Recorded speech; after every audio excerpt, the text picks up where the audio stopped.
Barpeta road আৰক্ষীৰ জালত কুখ্যাত IPL জুৱাৰী জাহেৰ আলী নামৰ এক কুখ্যাত জুৱা মাফিয়াক বৰপেটা ৰোড আৰক্ষী থানাৰ অন্তৰ্গত গৰম বজাৰৰ পৰা আটক বৰপেটা ৰোড আৰক্ষীৰ ধৃত জুৱাৰী জাহেৰ আলীৰ পৰা আৰক্ষীয়ে নগদ ধন আৰু মোবাইল ফোন জব্দ কৰিবলৈ সক্ষম হয়। এই ক্ষেত্ৰত হিন্দু জাগৰণ অসমৰ বৰপেটা জিলাৰ প্ৰচাৰ প্ৰমুখ শুভব্ৰত সিংহ সংবাদ মাধ্যমৰ আগত কয় যে IPL আৰম্ভ হোৱাৰ লগে লগে বৰপেটা জিলাৰ বিভিন্ন প্ৰান্তত একাংশ জুৱা মাফিয়াৰ নেতৃত্বত গঢ়ি উঠিছে অবৈধ জুৱাৰ ঘাটি। জুৱা মাফিয়াৰ নেতৃত্বত চলিছে কোটি কোটি টকাৰ অবৈধ বেহা।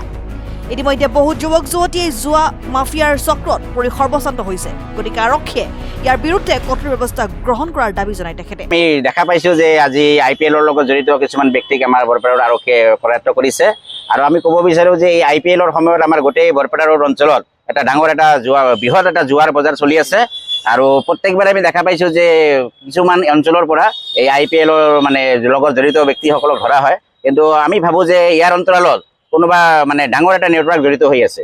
আমি বিচাৰিম যে এইটো কোন নেটৱৰ্ক জড়িত হৈ আছে, কোনে চলাই আছে এইবিলাক, আৰু এই IPLৰ ফলত যে সৰ্বশান্ত হৈ আছে আমাৰ সাধাৰণ ৰাইজ, যে কম পইচা যিসকলে মানে কষ্টপাৰ্জিত ধন যে 50 টকা 100 টকাৰ বিনিময়ত অধিক মুনাফা লাভৰ বাবে তেওঁলোকে কি কৰি আছে, নিজৰ মানে খাটি হোৱা মানে যিটো ধন মানে অথলে যাই আছে আৰু কিছুমান ব্যক্তিয়ে কি হৈ আছে যে IPLৰ দ্বাৰা মুনাফা অৰ্জন কৰি আছে।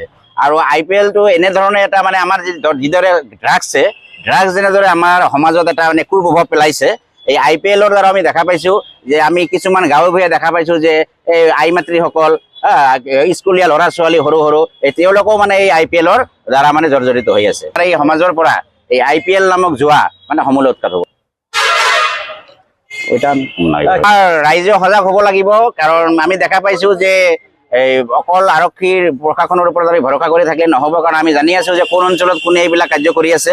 প্ৰত্যেকটো গাঁও অঞ্চলত বা চহৰ অঞ্চলত ক্লাব আছে, বিভিন্ন ধৰণৰ স্বেচ্ছাসেৱী সংগঠন আছে, তেওঁলোকো আগবাঢ়ি আহিব লাগে, কাৰণ এই IPLৰ যিটো মানে অপেন মানে মুক্ত বজাৰ চলি আছে, ইয়াৰ ফলত যে আমাৰ সমাজত যে বিপথে পৰিচালিত হৈ আছে, এইটো আমি মানে গভীৰ উদ্বিগ্ন কৰি ৰাখিছে। আমাৰ বিভিন্ন প্ৰান্তত চলি আছে, আমি দেখা পাইছো যে কিছুমান ব্যক্তি এনেধৰণৰ আছে, তেওঁলোকে মানে এই জুৱাৰ লগত জড়িত হৈ তেওঁলোকে মানে কাৰাবাস খাটি আহিছে, তাৰে পিছত আকৌ সেই ধৰণৰ কাম তেওঁলোকে পুনৰ আৰম্ভ কৰিছে।